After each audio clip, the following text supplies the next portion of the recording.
House Hunting, Part 2.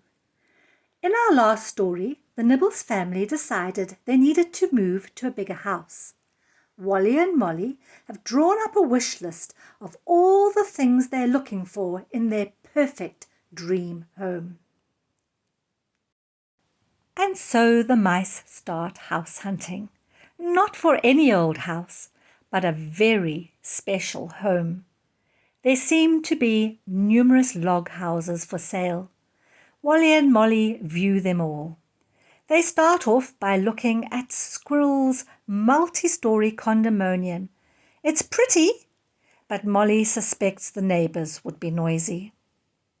The bushbabies' open-plan house is dark and dingy. And while Molly likes the views from Mrs. Ashy Flycatcher's comfortable home, it only becomes available once Ashy's babies have left home.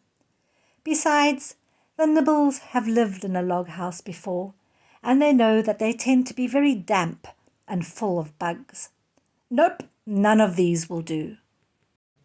The mice decide to look at a new build in the Weavers' complex. No one can fault the quality of Chirpy Weaver's building.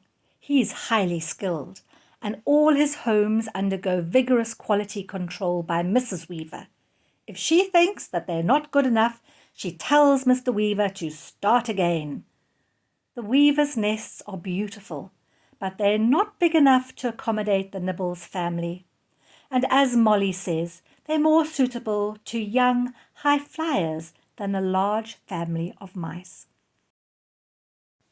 Wally takes an instant dislike to the dwarf mongoose burrow. It's obviously been altered over the years. What was once an old anthill has seen much renovation. Walls have been knocked down to create a series of dusty rooms and passageways.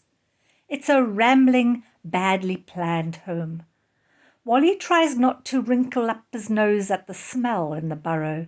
He doesn't want to offend Mr. Mongoose, who's looking at him with his little shifty eyes.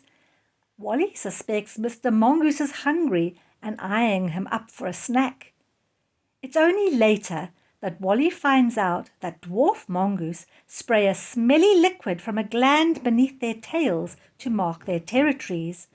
If he'd known that before, he would not have even looked at the mongoose burrow. The Dussies are selling their home, which is located on a rocky cliff. It's a solid house, but it's old-fashioned and drafty. As for the owl homestead, the mice take one look at the messy, unkept nest and they run away. Oh dear, will they ever find their dream home? Just as the mice are ready to give up house hunting, they hear that Mr. Samuel Shrew is selling the old mill. He's getting old and his family have all grown up, and he's bought a small cottage in Chatterbox Lane. The old mill is perfect. It's got everything they need and more. The mice have found their dream home. Let's leave Wally and Molly watching their children playing in the old mill garden and look at some of the wonderful new words and phrases from today's story. Molly suggests that the weaver nests are better suited to a family of young high flyers than to a family of mice.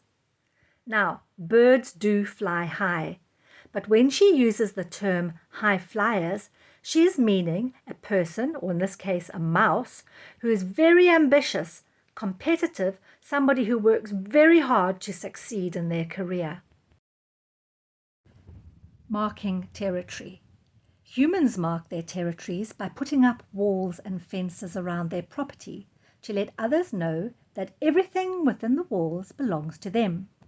Animals also have ways of staking a claim to an area. Dwarf mongoose mark their territories by spraying a smelly secretion from a gland under their tail. Dogs piddle against every tree and fence pole to stake their claim on an area, and bush babies urinate on their feet and spread the smell as they climb trees at night. Now, if you have time, perhaps you'd like to get a grown-up to help you with some of our fun activities.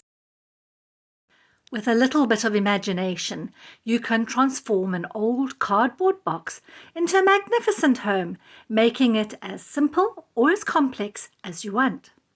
You could also transform smaller boxes into houses for dolls or for little mice. Until our next story, have a happy time. Bye!